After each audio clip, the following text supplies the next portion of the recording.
बेटा कह के बुला ले वो महामाई, और गोदी माँ खिला ले वो मुर्दाई।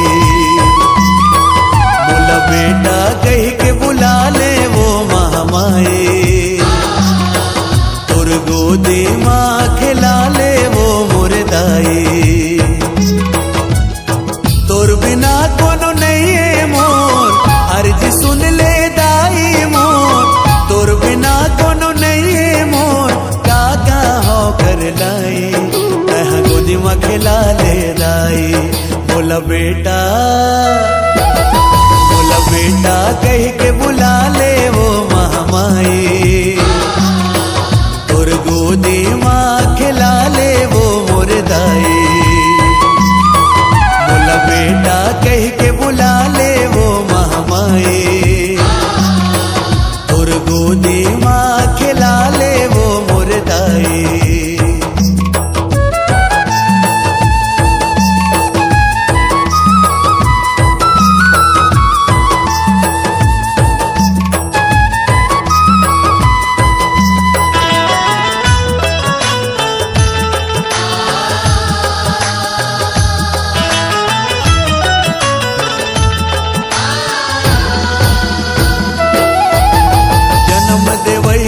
दाई के छुट गे हावे कोरा वो, ताना बोली सुन सुन सुन के करे जम पर थे कोरा वो।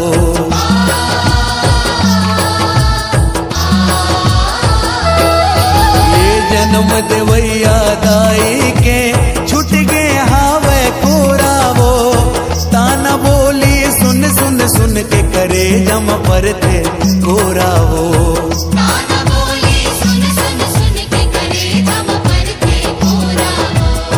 रोवत है आंसू मोर नैना, रोवत है आंसू मोर नैना, भारी है दुखदाई, तह गोदी में खिला ले दाई। बोला बेटा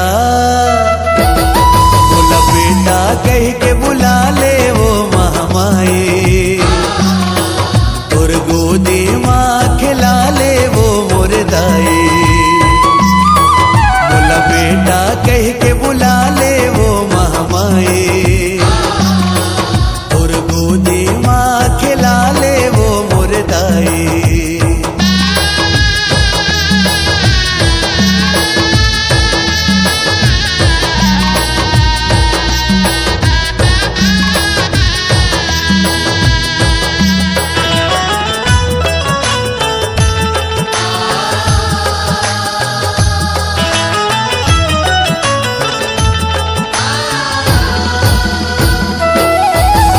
सबके बिगड़ी तय बना दस, मोरो बिगड़ी बना दे वो।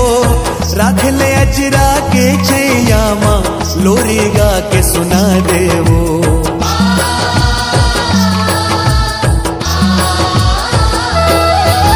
सबके बिगड़ी तय बना दस, मोरो बिगड़ी बना दे वो। राख ले अजरा के छैया माँ, लोरी गा के सुना दे वो।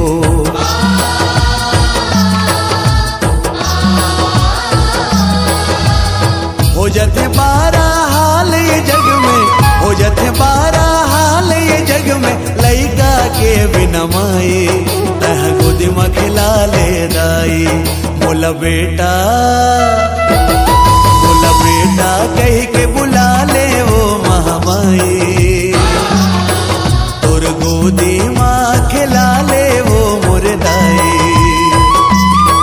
बोला बेटा कह के बुला ले वो महामाई, और गोदी माँ खिला ले वो मुर्दाई।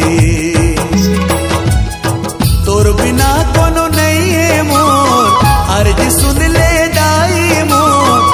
तोर बिना कोनो नहीं है मोर, काका हो कर लाई, कह गोदी माँ खिला ले दाई। बोला बेटा